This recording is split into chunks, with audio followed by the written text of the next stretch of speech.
Nararamdaman mo ba ang kakaiba nitong mga nakaraang araw? Parang tahimik kang inihahanda ng universo para sa isang malaking pagbabago. Marahil napapansin mong bumabagal ang mga araw, mas mabigat ang iyong pakiramdam, o tila humihinto ang lahat sa paligid mo ng walang malinaw na dahilan. Huwag mo itong ipagsawalang bahala, Pisces. Hindi ito malas, ito ay banal na tiyempo. Inaayos ng universo ang iyong landas upang dalhin ka sa isang napakagandang kapalaran. Hindi mo pa ito nakikita ngayon pero darating ang sandali. Manatili ka rito, dahil kapag naunawaan mo ang mensaheng ito, mapagtatanto mong malapit nang magbago ang takbo ng iyong buhay magpakailanman.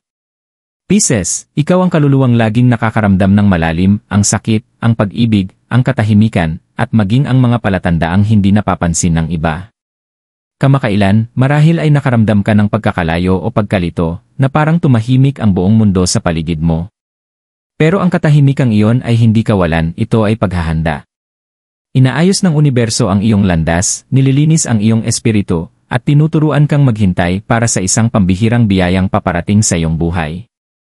Mapapansin mong may maliliit na palatandaan, kandilang kumikislap, biglang ihip ng hangin, o panaginip na paulit-ulit. Hindi ito mga pagkakataon lamang, mga mensahe ito ng langit na nagpapaalala sa iyo na magtiwala sa proseso. Ang paparating sa iyo ay hindi basta swerte, ito ay kapalarang unti-unting nabubuksan. Manatiling bukas, Pisces, dahil ang mga kasagutang matagal mo nang hinahanap ay unti-unti nang bumabalik sa iyo. Emosyonal na pagdiskubre, Pisces. Pisces, ang iyong puso ang pinakadakilang lakas mo, at minsan, ito rin ang pinakamabigat mong pasan. Ramdam mo ang lahat ng napakalalim hanggang sa maging makabuluhan sa iyo pati ang katahimikan. Nararamdaman mo ang emosyon ng iba bago pa man nila ito masabi. Napapansin mo ang mga pagbabago sa enerhiya, ang pagkikislap ng kandila ng walang dahilan, o ang biglang pagbigat ng hangin bago ang isang mahalagang sandali. Ito ang mga mararahas na bulong ng universo, at nitong mga araw, tila mas malakas na silang marinig kaysa dati. Marahil napaisip ka kung bakit may mga bagay na biglang tumigil sa paggana sa buhay mo, mga relasyon na naglaho ng walang paliwanag, mga planong gumuho, o mga biyayang tila naantala. Nagdasal ka, nagmanifest ka, at matyagang naghintay, pero tila walang gumagalaw. Ngunit paano kung sabihin ko sa iyo na ang katahimikan na ito ay hindi parusa, kundi banal na proteksyon? Hindi ka hinahatak ng universo paatras para saktan ka, kundi para ihanda ka sa isang bagay na higit pa sa iyong inaasahan. Maraming Pisces ngayon ang naglalakad sa tila makapal na ulap ng emosyon. Hindi mo pa nakikita ng buong daan, pero ramdam mong may pagbabago. Nakakalito, pero ito'y sagrado. Ang paghinto at pag-aalinlangan na ito ay paraan ng iyong kaluluwa upang gumawa ng puwang para sa bago. Isipin mo ito na parang dagat, Pisces. Kailangan munang umurong ang alon bago ito muling bumangon ng mas malakas. Marahil napapagod ka, nadidrain, o nakakaramdam ng pagkalayo sa mga tao sa paligid mo. Baka pakiramdam mo ay walang tunay na nakaunawa sa iyo, sa lalim ng iyong sensibilidad, sa bigat ng emosyon na iyong pinapasan, hindi lang sa sarili mo kundi pati sa mga taong minamahal mo. Iyan ang kaloob at sumpa ng pagiging Pisces, ikaw ay empath, tagapagpagaling, at tagapanaginip. Ngunit kahit ang mga manggagamot ay nangangailangan din ng paghilom. Sa ngayon, dahan-dahang ginagabayan ka ng universo na magpahinga, magnilay, at muling punuin ang iyong kaluluwa ng liwanag. Naalala mo ba ang huling beses na bigla kang napaiyak nang hindi mo alam kung bakit? O nang nagising ka mula sa panaginip na sobrang totoo kaya hindi ka nakapagsalita? Hindi iyon basta mga sandali lang. Iyon ay mga banal na paggising, mga paalala na ang iyong espiritu ay nasa paglipat. Inihahanda ka upang pakawalan ang mabibigat na bagay, kahit pa minsan ay maganda silang alalahanin. Minsan, tinatanggal ng universo ang ilang tao o sitwasyon hindi dahil masama sila, kundi dahil hindi na sila tugma sa enerhiya ng direksyong iyong patutunguhan. Sa paniniwalang Filipino, kapag may malamig na hangin na dumampi sa balat mo sa gabi, sinasabing may espiritong dumadalaw, hindi para takutin, kundi para damayan ka. Maraming Pisces ngayon ang nakakaramdam ng ganitong presensya, ang di nakikitang enerhiya ng mga ninuno, mga gabay espiritual, o mga mahal sa buhay sa kabilang dimensyon na mahinahong bumubulong, anak, magpahinga ka. Inaayos na ang lahat. Ang kabanatang ito ng iyong emosyonal na paglalakbay ay nagtuturo sa iyo ng kapangyarihan ng pagsuko. Hindi mo kailangang kontrolin ang bawat resulta at hindi mo rin ito kailangang gawin. Ang mga biyayang nakalaan sa iyo ay banayad, banal, at dumadating sa tamang oras. Kung dumating sila ng maaga, maaaring mawala lamang. Hindi nag-aantala ang universo para tumanggi, kundi para hubugin ka. Pisces, hindi ka pinababayaan. Hinuhubog ka ng mga kamay ng banal.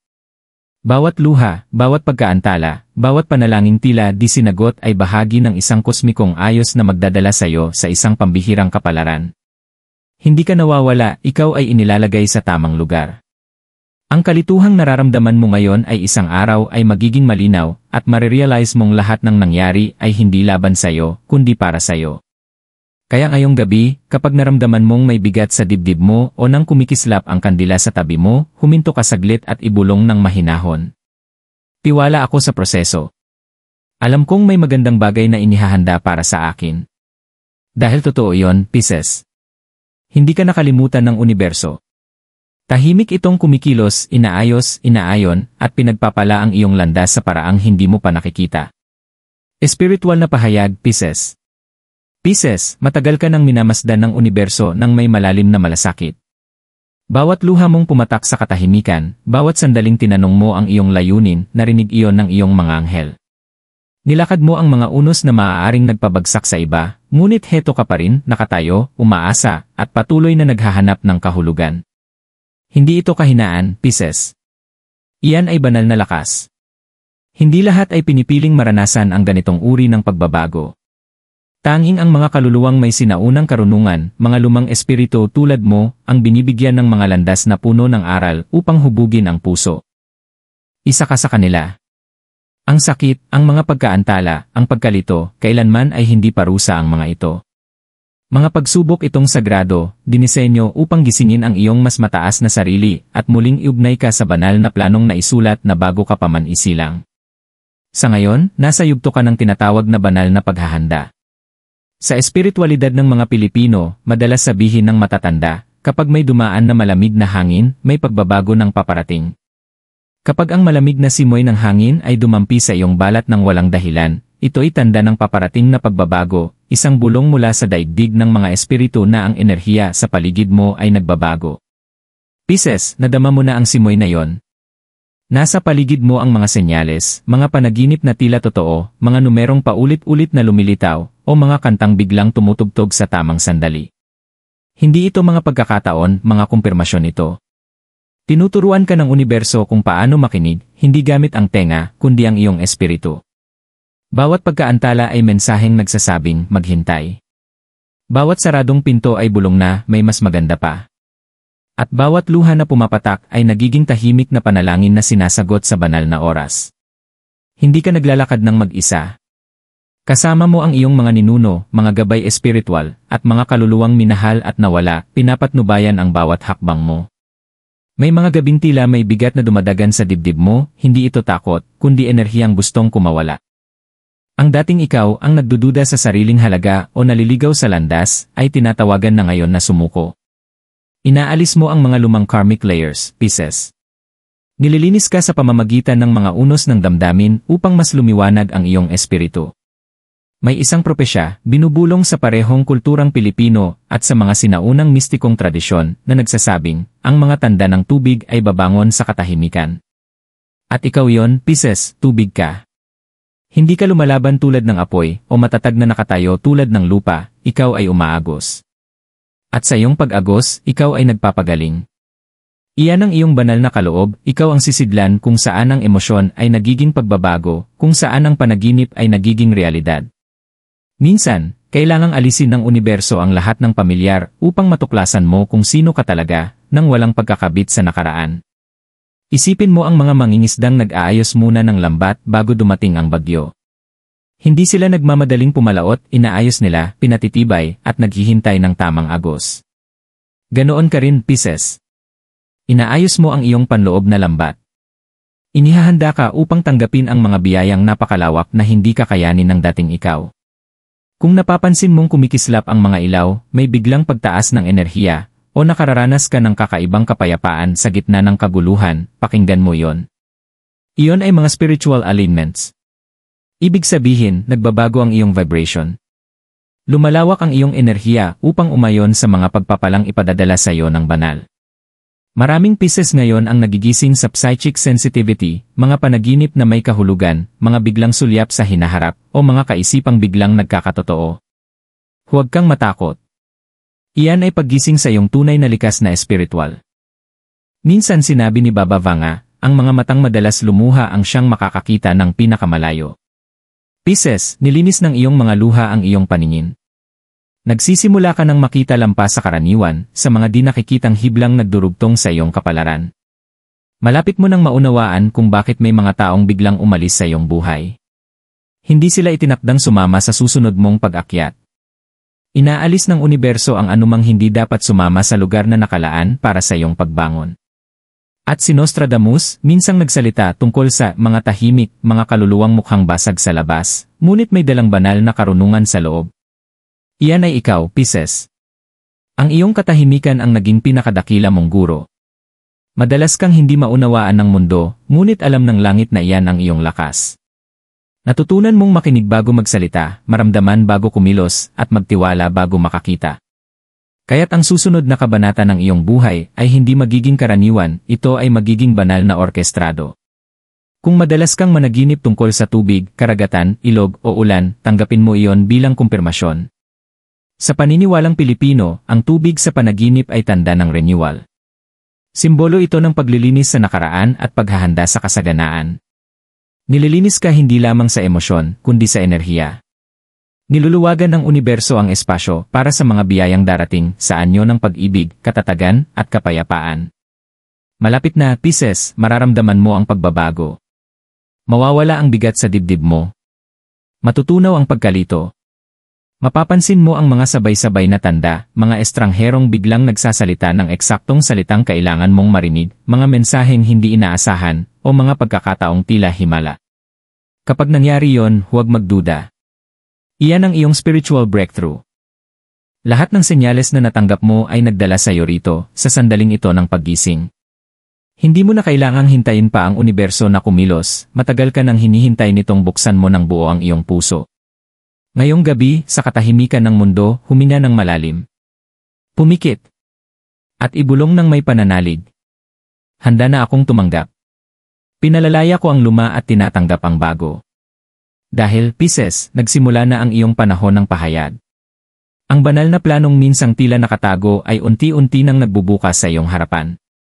Bawat pagsubok na hinarap mo ay binhi at ngayon, iyon ay namumunga bilang mga himala. Magtiwala ka. Kailanman ay hindi ka naligaw, inihahanda ka lamang ng langit. Pagpapakita at patnubay, Pisces. Pisces, ngayong nauunawaan mo na ang banal na paghahanda na nagaganap sa iyong buhay, ang susunod na hakbang ay hindi ang habulin ang iyong mga nais, kundi ang umayon sa mga ito. Ang mga biyayang nakalaan sa iyo ay matagal nang naisulat sa aklat ng universo.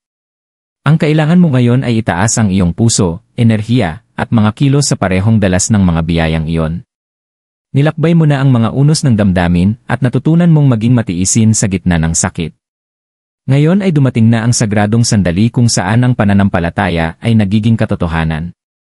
Mahina ngunit malinaw ang bulong ng universo, panahon na. Ngunit tandaan, Pisces, ang manifestation ay hindi lamang tungkol sa paghingi, ito ay tungkol sa pagiging. Isa, ritual ng pagsuko at liwanag. Ngayong gabi, hanapin ang isang tahimik na lugar, maaaring sa iyong altar, sa balkonahe, o sa tabi ng bintana kung saan dumadampi ang liwanag ng buwan sa iyong mukha. Kumuha ng puting kandila at sindihan ito ng dahan-dahan. Sa paniniwalang Pilipino, ang puti ay sumasagisag sa kadalisayan, kapayapaan, at banal na proteksyon. Habang kumikislap ang apoy, isipin mong nilalapnos nito ang lahat ng takot, pagdududa, at bagay na pumipigil sa iyo. Ibulong ng mahinahon. Pinalalaya ko ang lahat ng hindi na para sa akin. Tiwala ako sa banal na tiyempo. Handa na akong tanggapin ang mga biyayang para sa akin. Maaari mong maramdaman ang init sa paligid mo, hindi iyon imahinasyon. Iyon ay enerhiyang kumikilos. Kapag malinaw ang iyong intensyon at bukas ang iyong puso, nakikinig ang universo. Hayaan mong masunog ang kandila ng ilang minuto habang nakatuon ka sa iyong paghinga. Huminga ng malalim, pasok ang kapayapaan, labas ang pagtutol. Isipin mong napupuno ang iyong buhay ng pag-ibig, katahimikan, at kasaganaan. Pisces, sa mismong sandaling ito, nagsisimula ng magbago ang dalas ng iyong enerhiya. Dalawa, ang ritual ng bay leaf. Sa loob ng maraming siglo, ginagamit ng mga Pilipino at mga sinaunang mistiko ang dahon ng laurel para sa paglilinis at manifestation. Malalim ang kapangyarihang taglay nito kapag sinamahan ng dalisay na pananampalataya. Kumuha ng tuyong dahon ng laurel at isulat dito ang iyong nais maipakita sa realidad, maaaring ito'y kapayapaan, kagalingan, pagkakasundo, katatagang pinansyal, o pag-ibig. Ilapit ito sa iyong puso at sabihin, Universo, handa na ako. Dalhin mo ang biyayang ito sa aking buhay sa tamang paraan, sa tamang oras. Pagkatapos, dahan-dahang sunugin ang dahon sa ibabaw ng isang maliit na mangkok o platito. Habang umaangat ang usok, isipin mong dinadala nito paitaas ang iyong hangarin, inihahatid diretsyo sa banal na kaharian. Ang amoy ng nasusunog na dahon ay naglilinis ng enerhiya sa paligid, lumilikha ng puwang para sa mga bagong biyayang pumasok. Pagkatapos nito, magdasal ng pasasalamat. Ang pasasalamat ang susi na pinakamabilis magbukas ng pinto. Magpasalamat sa universo, sa iyong mga ninuno, at sa iyong sarili, dahil sa iyong katatagan, paglago, at pagtitiwala sa gitna ng lahat. 3. Ritual ng paglilinis sa tubig. Bilang tanda ng tubig, malalim ang koneksyon mo sa elementong ito. Sumisimbolo ito ng pagbabago, intuwisyon, at pag-agos, eksaktong enerhiyang kailangan mo sa bagong kabanata ng iyong buhay. Bago matulog, punuin ang isang baso o mangkok ng tubig niyog o malinis na natural na tubig. Maglagay ng kaunting asin, simbolo ng paglilinis sa kulturang Pilipino. Dahan-dahang isawsaw ang iyong mga daliri at ibulong.